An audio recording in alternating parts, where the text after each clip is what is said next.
conversations on the veranda. Still eating watermelon. With Msimisi. He's still eating watermelon. New year, new him. People are eating more watermelon. Trying, Baba. But that's like really important. Something that you said about like it's what you put in. And I think if there's one thing that we take for granted is like what you feed your body. Yeah. You know? I watched an interview with I think it was Miss Cosmo and Anati, because Anati's vegan now. Oh really? Yeah, so he was talking about how like the things that you eat emit a certain kind of energy into your being. Really? Yeah, because feeding your body is basically the fuel for you're able then to feed your mind, and you're able to, you know, spiritually and things like that. So like I get it. Like I'm trying to guys. It's hard. For me, it's Kevin, man. Kevin Hart, when he started the fitness thing, like, he made sense. He was like, in this earth, this is the only tool that you have to do everything that you have to do. So why don't you sharpen you too, man? Like, it's like a butcher that has a blunt knife. There's no point, you know. So why would you want your knife, which is your body, to be blunt? So I'm trying. I'm trying. It's not easy. It's not easy, bro. And Coke tastes so great. When cranberry juice tastes amazing. No, this is not a promoted. Yeah. This is not promoted, guys. Yeah. But breweries hit me up. Yeah, man. Wow. So we're talking about like how being from a small town and being thrown into this washing machine that is quote unquote the big city, because Mbabane, you know, Shaftesbury, Larkham, and Babsbury. Oh shit, bro. Us being small town boys, being thrown, because I mean, like, also for me, it became a bit deeper when I moved to Durban. Okay. That's what 10-15 times the size of Mbabane, and you get to experience how the city breathes and how it, and you start to question, kubo bonke labantu abakhona, there's this me who's an individual, and you're trying to find your place. Where first year you're not too sure about anything, you understand. Second year you start to come into your own. Now you have a social circle, you have things to do, you have places to go. You understand. And then you get to third year where you become a boss of just your environment, in the sense it would see the circle that you have around you. You know, the certain things that you like doing, certain things that you don't like doing, places you can go and not go, and you start to build this life, you know. And then being thrown back into this environment, having to be kalela pasi futhi again, and trying to figure yourself out in this environment that is in Mbabane, and you know, just Eswatini at large, you know. So like, just like what did it? I remember we had this conversation about like, was it about finding yourself, or just learning things about yourself in the space since you started taking music seriously? Like, what are some of the things that you learned about yourself as an individual? Kuwo onke lama challenges. Ngeke ngize ngiwasho lama challenges. Utawasho na ngabe uyafuna yena. Yeah. Some of them implicate others, so I cannot say that lest I be sued. Yeah. But I don't know, man. I think the first real thing that I think I was blessed with is being emotionally intelligent, if I could put it that way. Which, I don't know, gave me the ability to pinpoint different emotions, and my role there was to figure out why I feel certain ways in certain spaces. I know I always had challenges, especially in artist circles. I always had challenges. I was so awkward. If we were sitting here and there was like 12 artists, 7 artists, I would say stupid things or just devil, because I always, and I think just thinking about it now, like, it felt like imposter syndrome. It was like I always felt like I'd never belonged, and you know, I found myself thinking recently, like, one of the challenges is I always believed I wasn't good at what I did. I just had good moments, and I don't know where that stemmed from. I you know, so there's quite a number of things in pursuing music that I had to unlearn from our upbringing, as you're saying, coming from a small place. You and then you come into a bigger space. I remember the first time. Spunzan, I was telling you the other day, Spunzan primary school, the first lunch break that we had. I think I just had peanut butter. I mean, sandwich with just butter, because. But for us in Big Band, it was just whatever. Like we can share if you want. I remember the group that I was sitting with. First day, bruh. White kids just like, ew, just bread and butter. Say that person's name. Bruh, Gary Taft. We see y'all. But I mean, Right. we were kids, man. Yeah, we were kids. Yeah. But that I think for the first time, I started looking at my life as something's missing. Inadequate. Yeah, something's inadequate. Yeah, but something about me is someone has something better. Yeah, but and then that translated to a lot thereafter. Like me doing my music is like someone else does it better. Someone else. Yeah. And I think just unlearning all those things at some point. I don't know. I wish I could remember specifically where, but I know that the important thing was pinpointing. Oh, this is a problem. Yeah. And then I had to just figure out how to unlearn it. Just be satisfied with me, satisfied with what I got. Yeah. And don't compare yourself. Like you're running your own race, man. You're running your own race. I think this the empowering thing about that process is when you get to that place where you realize, Guti, I'm different. Yeah. This is all that I got, and it's up to me at the end of the day to either blow it out of the water, shake the industry, disrupt what I disrupt, or I takina and just choose to be the same as everybody else. Yeah, someone was asking me. I'm not saying there was a song to Batsi I should. Oh, it was an interview. They were asking me to motivate upcoming artists, and one thing that I said was be real with yourself. Like the truth is, and I think we spend a lot of time. Me, a person, I receive a lot of songs from artists who are trying to feature me, upcoming artists, who then talk about Lamborghinis, like how they're riding Lamborghinis. They're what? I'm like, have you ever even seen one with your eyes? Yeah. And I always feel like we look up to certain people and we feel like the formula is in saying what they're saying or whatnot, but we don't realize that what they're doing is they're speaking about their truth in the moment. And we really need to look at what we have. I just started off, I had equipment, and I was just like, let me record covers, you know? That's what I have. Whereas other people, would be Forcing Matters, I want to do a video, and then they shoot a crappy video, but the truth is you're not at a video level yet.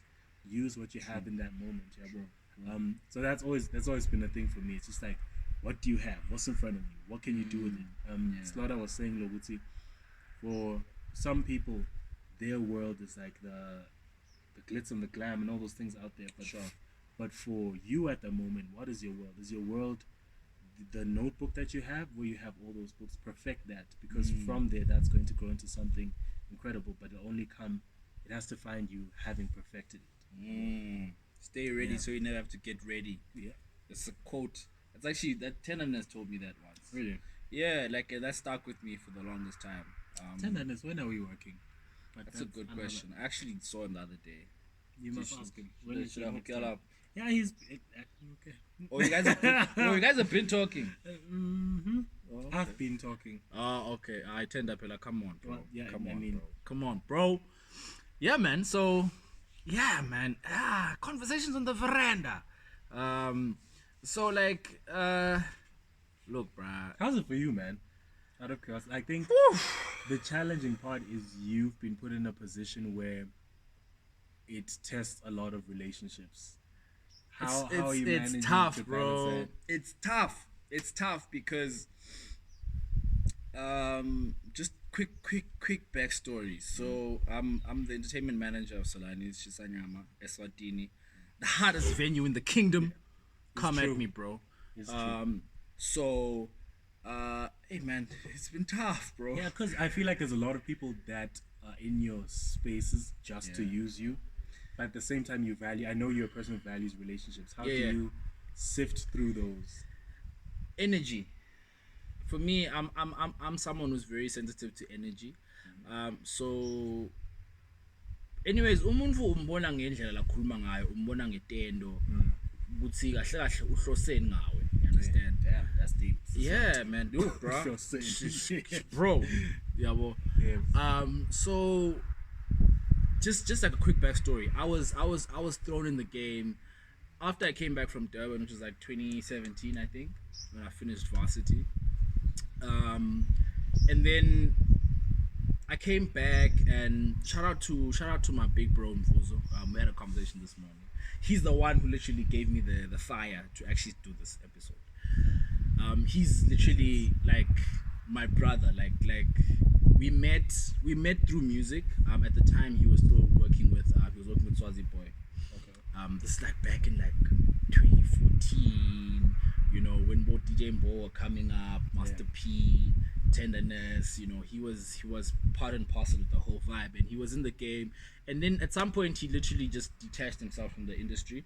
And him and I met at a time where I was starting to get like into music. I started enjoying deep house. You understand? And he was my plug because his little sister was in my class. So that's how we connected. We connected through music, and he's always been a motivator. Because I'm an only child, you understand? But he played the big brother role. So he put me on and he introduced me to a guy by the name of Mtuduzi Mtuduzi Matebula. Bro, I had it, dog. like you're my bro, dog. Man. So he was also someone who was in the game. He was working at Observer, still is. Running a page by the name of Beats and Beats, and he was like, "No, dude, let's help me out. This is like, because I was good at writing. I kind of still am. I write once in a while for the papers. Then I became okay. Actually, no, I actually write quite a lot. So I had a taste of the industry because we'd attend certain events, and most of them were deep house events because he was a deep house guy at the time. So that's where I got like my taste of the industry, but very, very detached. Okay. It was just once in a while, you dip in, dip out. And then I was religious about going to Solani's. Like that was my thing. Like every Friday, I had to go to Solani's on a Friday because that was just, for me, that was just groove. Like that's the recipe. They got the recipe for groove right at such an early moment, and like I gravitated towards that. Okay. So yeah, man. Fast forward, I get a phone call. Yeah, like yo, come through. We gotta meet. You know, and I had a gig there, so I was thinking maybe it's cause I'm gonna MC there, right? Well, then I became an MC, but so I thought I was gonna MC there, and they're like, yeah, bro, there's this position. This is what we expect. What do you say? And I'm like, yeah. What do you mean? But what about you made them call you? Like what did you do for you to get such an opportunity? I remember the big boss. All he said to me was, "It's the love that you have for this place." Oh, nice. I loved, still love Solani's. It was just natural. It's natural for me, and for him it was like you don't have experience in this game, but we can work on that. But I need someone who has that natural feel for the place. Makes sense. So I guess that's with that and God, you know, got me on. And so the last year has been tough, man. There's been lots of friendships that have been made. Lots of, I don't want to say enemies, but like I think enemies on that side. But from my point of view, it's a matter of we just didn't vibe because as much as I might be representing such a big brand, I am still a human being, and even though I must make business decisions, most of them stem from a relationship that we should have. Sorry. A relationship that we should have naturally. Like, let's vibe. Sometimes you really need to put that aside, but it's hard for me to speak on your behalf if the energy is just not right. You know. Yeah. And so there's been a lot of people who want to ride the wave, man. People just want to ride and you know, favors and TK patron pincha maruyang valela. Lots of those conversations with people. But the seniors Kati, you think about, I think I realized at some point, Kuti, I'm a gatekeeper. You understand? Because Come on, gatekeepers. In this our industry. but the thing is, Nazi as a business and as a brand, we have a plan. You know, we're moving in a certain direction. We're moving with a certain rhythm. So sometimes you find when someone will hit you up on some put me on vibes, but as a brand and as a venue, asiko lapho right now. You understand? So it's on some my nigga, I'll hit you up. You understand? And sometimes it takes maybe a month, maybe 2, maybe 6. Some of y'all have been waiting for a year, but it's like the sound. Maybe if you're an artist or a DJ, the sound that you work with or you represent maybe just is not with us at that moment. You understand? And I never want a situation whereby I put you on and people don't pull up, and then listen, now we are limala.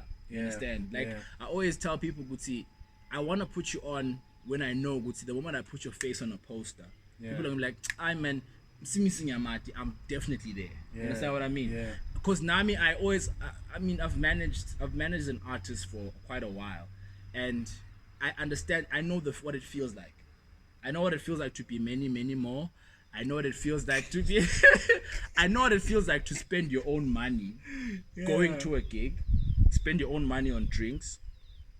Literally, you're just there for exposure. Yeah, you understand? Yeah. But my least favorite word. If there's one thing that I never really that exposure line, there's a certain time and a place for it. Yeah. You understand? You can be up and coming and you just need people to see you. But Nami, I have the ability to go, okay, no, you're at this stage in your career. Come through, let's hear you. You understand? Come through, let's hear you. Let's see how the people are responding to your sound and how you play, and you understand? Because at Solanis, it's mostly a DJ setup, right? Because you know, this is the Groove Parliament. You know what it is. So with that setup, I work with a lot of DJs. I work with a lot of up and coming DJ. I work with a lot of legends in the industry right now. I have this Amakrotmane thing running where I holler at like the OGs. We have a lot of international DJs, international performers. So you're just working with all sorts of personalities, and at the end of the day, but you have to keep the business at the back of every decision that you make. Is this gonna make business sense? Because by the end of the week, I have to report. It's okay. This is what happened. This is what. Why did this not work? So, finally, with conviction, no, this didn't work because of A, B, C, and D, or this didn't work because in flopile and make a decision. You understand? And owning it so that you can move forward and hopefully make better decisions in the future.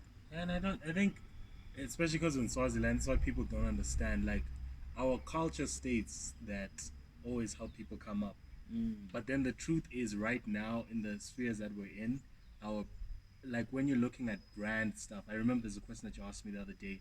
There's a move that you're trying to do, and you asked if we'll be ready by the time you're doing it. I think I was here with one in, and I needed to be honest with myself because I don't know if I'm going to be, and I don't want to A, hurt your brand, B, be given a platform that I'm not ready for, and then hurt my brand that you can exploit to the fullest. And people don't understand this until they're in certain positions. So I know that every time he's saying no, it's because he's not only like, you never want to be in a space where you as an artist are hurting his brand, and that be clear, because your relationship might be a problem after that. And you don't want to have yours hurt as well, would say, or your pride would say, hey, I did a show in a big thingy and 3 people showed up. What does that say about me? So it's just being honest, man. Like, being truthful. Would say, okay, culture states that he must help me, but the truth is, the branding thing doesn't allow it. Also, there's one thing that, and I know there's people who don't want to hear this. There's promoters and gatekeepers who don't want to say this, but it's something that we speak about. Nasi Sodra, guys, promoters, entertainment managers, venue owners do not owe you favors. They do not owe you anything. You understand? And literally, because there's this sense of entitlement that people have based on or based on, because guys, the problem with that thing is that the expectations that come with the idea was TK Mpincham, you understand? He's gonna put me on. Because when you have expectations, expectations is a perfect fertile ground for disappointment. You understand? Because as much as Never heard that before. the only reason why we have disappointments is because we have expectations. Yeah. You understand? So I don't know who spoke about this, and he was like, he lives a life with little to no expectation because umuntu is a very complex being. Yeah. Umuntu is not one thing. You understand? So it's almost like expecting the worst but hoping for the best, in the sense of ukuthi umuntu nakakujikela ayikuthusi lento leyo. And nalokuthi esikhathini esiningi it's not about ukuthi bantu bayakujikela or anything. Like I said, we are working with businesses, we're working with big brands that we have to protect to the fullest of our ability. You understand? And look, I've lost quite a number of friendships. Yeah. You understand? Because of where I am. You understand? Because one, le business axiom, first of all, let's get that clear. Two, it's everything that we do serves a bigger organization. So it's a huge company, and there's a lot of people who are looking up to, the end of the month. It's a business. You understand? So every decision that we make has to make financial sense, in the sense of we are all fighting to provide. You understand? So it becomes beyond personal. You understand? It becomes beyond, like, I think the moment I always tell some kids, work on your brand. Yeah. You need to work on your brand, because I must be in a position whereby I'm calling you on I know this kid has a following. Yeah. The moment I put his or her face on a poster, bro, in the moment this kid posts on their socials, they're gonna be where you understand? Because then it's a no-brainer. But now if I'm gonna be put in a position whereby I must now push an artist, you understand? That's me putting my resources and my time and my team into pushing where Nagani. It's supposed to be the other way around. Job. You understand? Yeah. And I'm not saying it's your job to promote an event or whatnot.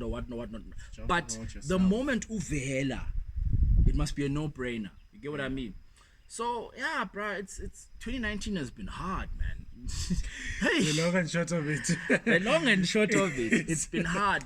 Personally, little development, realizing certain abilities that you had, testing your tolerances, how much can you take, stress, depression. Yep. Guys, depression is real.